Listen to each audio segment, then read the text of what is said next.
आप रुक सकते हैं, लेकिन समय आपके लिए नहीं रुक सकता। खोया हुआ समय कभी वापस नहीं आता, इसलिए समय बर्बाद ना करें। नमस्कार दोस्तों, मैं ज्योतिष आचार्य वासुदेव मिश्रा आपका अपने चैनल सत्य की खोज में हार्दिक अभिनंदन करता हूं। दोस्तों, आज का यह ज्योतिष का कार्यक्रम आप लोगों के लिए, कुंभ राशि वालों के लिए बेहद ही ज़्यादा खास और विशेष रहने वाला है। आज हम बात करेंगे ग्रहों के राजकुमार बुध महाराज के उच्च राशि में गोचर प्रभाव के बारे में।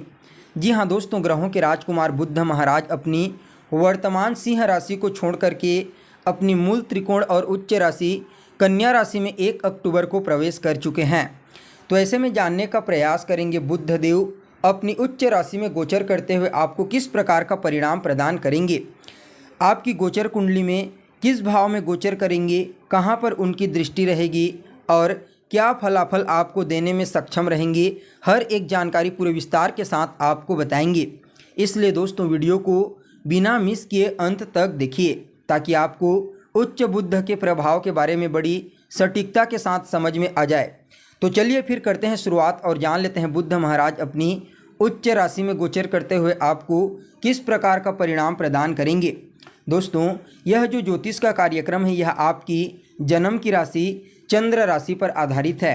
अगर आपको अपनी जन्म की राशि मालूम नहीं है तो आप इसे अपनी प्रचलित नाम राशि के आधार पर समझ सकते हैं। और अगर आप अपनी जन्म कुंडली पर हमसे परामर्श लेना चाहते हैं तो वीडियो के डिस्क्रिप्शन बॉक्स में और वीडियो के अंदर आपको नंबर मिल जाएगा, जहां से आप संपर्क करके अपनी जन्म कुंडली पर परामर्श ले सकते हैं। तो दोस्तों देखिए, बुध महाराज 1 अक्टूबर की प्रातः 4:30 पर अपनी वर्तमान मित्र राशि सिंह राशि को छोड़ करके अपनी उच्च राशि कन्या राशि में प्रवेश कर चुके हैं, जहां पर वह काफ़ी ज़्यादा शक्तिशाली और बलवान हो जाते हैं। देखिए, बुध देव के बिना इस संसार में किसी भी प्रकार से कोई सॉल्यूशन की कल्पना नहीं की जा सकती। मतलब बुध देव ही वह ग्रह होते हैं जो इंसान को बुद्धिमत्ता प्रदान करते हैं, जिससे वह इंसान अपने जीवन की हर समस्या का हल ढूंढ लेता है। इसलिए ज्योतिष शास्त्र में भी बुध देव को बहुत ही महत्वपूर्ण स्थान प्रदान किया गया है। बुध देव न सिर्फ हमारी बुद्धिमत्ता के कारक होते हैं, बल्कि यह हमारी वाक शक्ति, हमारी चतुराई, मधुर वाणी, कम्युनिकेशन स्किल्स और व्यापार के कारक होते हैं। चाहे चिकित्सा के क्षेत्र में हो या फिर शेयर मार्केट के क्षेत्र में बुध महाराज का ही सिक्का चलता है। जितने बड़े बड़े टॉप मास्टर होते हैं किसी भी फील्ड में बुध से प्रभावी होते हैं। जिस व्यक्ति की जन्म कुंडली में बुध महाराज बलवान अवस्था में होते हैं उस व्यक्ति की बुद्धि काफ़ी मजबूत होती है, सोचने समझने की क्षमता बेहतर होती है और उसके अंदर चतुराई कुछ इस प्रकार से पाया जाता है कि हर व्यक्ति को अपने कायल कर लेता है। उच्च राशि में गोचर करते हुए बुध महाराज आपको कुछ इस प्रकार से बुद्धिमान बनाते हैं कि आप हर जगह सफल होते हैं। इसलिए बुध देव का हर किसी की कुंडली में बलवान और श्रेष्ठ अवस्था में होना आवश्यक होता है। तो दोस्तों देखिए, वहीं बुद्धि के कारक बुध महाराज वर्तमान समय में गोचर कुंडली में आपकी राशि से अष्टम भाव में गोचर कर रहे हैं और अपनी सप्तम दृष्टि से दूसरे भाव को दृष्टि गोचर करेंगे। तो ऐसे में बुध देव के इस गोचर काल का विश्लेषण करके आपके लिए 3 भविष्यवाणी तैयार की गई है, जिनमें पहली भविष्यवाणी आपके अष्टम भाव से संबंधित है। तो देखिए दोस्तों, जो अष्टम स्थान होता है वह शास्त्र के मुताबिक खराब स्थान होता है। अष्टम भाव से आपके जीवन में आने वाली परेशानियों के बारे में विचार किया जाता है, चुनौतियों के बारे में, कठिन संघर्ष, स्ट्रगल। लेकिन कहीं ना कहीं यह आपके जीवन में अचानक प्राप्त होने वाले धन के बारे में भी बताता है। तो देखिए, बुध महाराज आपके अष्टम भाव में अपनी उच्च राशि में बलवान होकर के गोचर करेंगे। इसका मतलब कई मायनों में बुध देव का यह गोचर आपके लिए बहुत ज़्यादा लाभदायक भी साबित होगा। हालांकि थोड़ी चिंता परेशानी अवश्य देखने को मिलेगी, लेकिन अचानक ही आपको धन लाभ होने की प्रबल संभावना है। इस गोचर काल के दौरान आपको ऐसी जगह से धन प्राप्त होने वाला है जिसके बारे में आपने कभी सोचा नहीं होगा। लेकिन दोस्तों, 8वां स्थान खराब होता है, त्रिक स्थान होता है, इसलिए स्वास्थ्य का थोड़ा आपको इस गोचर काल के समय ध्यान रखने की आवश्यकता है। स्वास्थ्य से संबंधित कोई छोटी मोटी परेशानी होने की प्रबल संभावना दिखाई दे रही है। इसके अलावा अष्टम स्थान जो होता है वह रिसर्च का होता है, खोज का होता है, कोई नई चीज़ का होता है, गुप्त रहस्यों का होता है। तो जो विद्यार्थी रिसर्च के फील्ड में कार्य कर रहे हैं या फिर रिसर्च की पढ़ाई कर रहे हैं, ज्योतिष के फील्ड में जो लोग कार्य करते हैं, गणित के क्षेत्र में जो लोग कार्य करते हैं, नई नई खोज करने वाले लोगों के लिए बुध महाराज का यह गोचर अत्यंत ही श्रेष्ठ साबित होने वाला है। इस समय जो लोग इन्वेंशन करते हैं, खोज करते हैं, उन लोगों को विशेष सफलता की प्राप्ति होने का योग बना हुआ है। इसके अलावा अष्टम स्थान जो होता है दोस्तों, वह कहीं ना कहीं आपके भाग्य का 12वां स्थान होता है, यानी कि आपके भाग्य में कमजोरी लाने वाला ग्रह। तो देखिए, बुध देव अष्टम भाव में उच्च होकर के बलवान होकर के गोचर करेंगे, तो इस समय आपके भाग्य में किसी भी प्रकार की कोई समस्या नहीं होगी। भाग्य का पूर्ण सहयोग आपको बुध देव के इस गोचर काल के दौरान प्राप्त होने वाला है।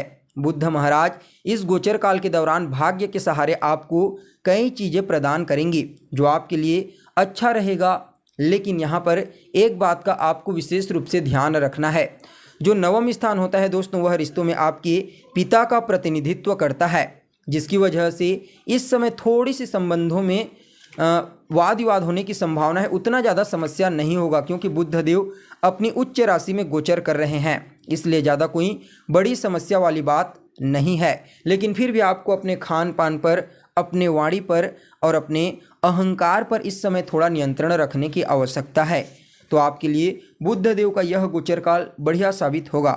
तो वहीं दोस्तों, आपके लिए दूसरी भविष्यवाणी आपके दूसरे भाव से संबंधित है, क्योंकि बुध महाराज अष्टम भाव में गोचर करते हुए आपके दूसरे भाव को अपनी सप्तम दृष्टि से दृष्टिगोचर करेंगे। तो देखिए, कुंडली का जो दूसरा स्थान होता है वह आपके संचित धन का होता है, आपके कुटुंब परिवार का होता है, आपकी वाणी का होता है, आपकी प्राथमिक शिक्षा का होता है और कहीं ना कहीं दूसरा स्थान आपकी पैतृक संपत्ति का होता है। बुध देव इस समय आपके दूसरे स्थान में दृष्टिगोचर करके आपकी वाणी को इतने मधुर बनाएंगे कि आप हर किसी को अपनी ओर अनायास ही आकर्षित करने में सक्षम रहेंगी। इसके अलावा दोस्तों, आप अपनी वाणी से कई प्रकार के पेंडिंग पड़े हुए कार्यों को भी पूरा करेंगी, यानी कि इस समय आपकी वाक शक्ति, आपके बोलने की कला, आपकी कम्युनिकेशन स्किल्स आपको अपने कार्य क्षेत्र में विशेष रूप से सफलता प्रदान करेगी। वहीं जो दूसरा स्थान होता है यह आपके कुटुंब परिवार का होता है। तो दोस्तों, अगर परिवार के मध्य में पुराने समय से कोई विवाद चल रहा था, मतभेद चल रहा था, तो वह दूर हो जाएगा और इस समय आप धन संचित करने में सफल रहेंगे।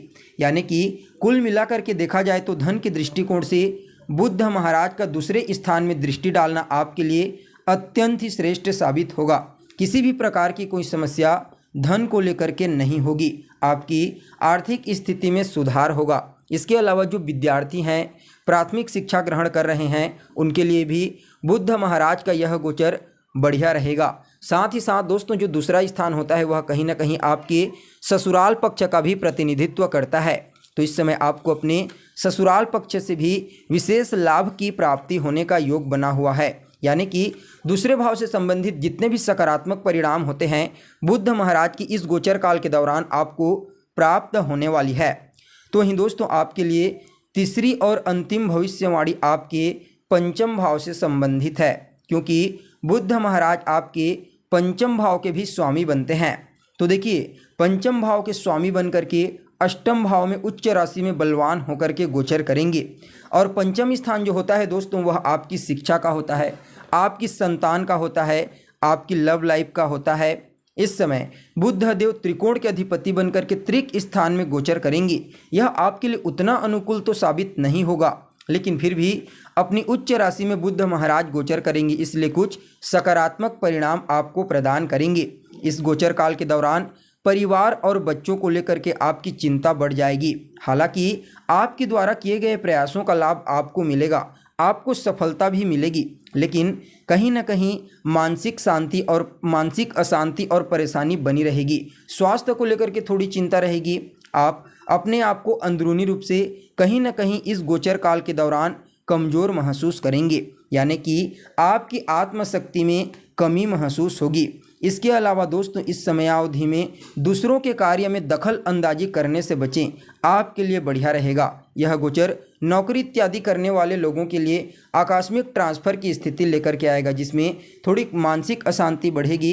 अप्रत्याशित यात्रा के योग भी बनेंगे जो चिंता का कारण बन सकता है। तो दोस्तों यह तो हो गई आपकी जन्म की राशि के आधार पर बुध महाराज का अपनी उच्च राशि में गोचर का प्रभाव। बुध देव की इस गोचर काल को बेहतर बनाने के लिए, दुष्प्रभाव को कम करने के लिए नियमित रूप से बुधवार के दिन गाय को हरा चारा खिलाएं ताकि आपको राहत मिले, और गणेश जी की आराधना करते रहिए। यह गोचर काफ़ी हद तक आपके लिए अच्छा रहेगा।